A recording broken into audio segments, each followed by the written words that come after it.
তো সন্ধে হয়ে গেছে, এবার ঠাকুর পুজোটা দিয়ে দিতে হবে।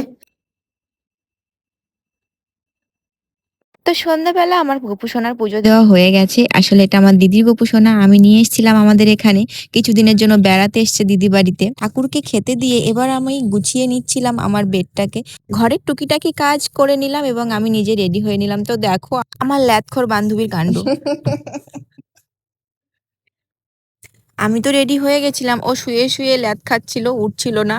তো দেখো আমরা চলে গেছিলাম, তো দুজন মিলে রেডি হয়ে বেরিয়ে পড়েছি মার্কেটে। তো আমরা গেছিলাম আজকে বিডি মার্কেটে।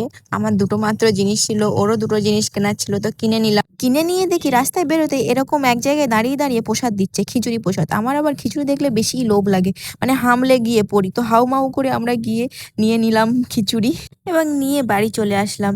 আর খিচুড়িটা অনেক সুন্দর ছিল, ভোগের প্রসাদ তো অসাধারণ লাগে। ভোগের প্রসাদ সত্যি আমার খুব ভালো লাগে, খিচুড়ি মানেই আমার কাছে অমৃত, সত্যি কথা। খিচুড়ি প্রসাদ খেতে আমি খুবই ভালোবাসি। তো তোমাদের কার কার ভাল লাগে জানি।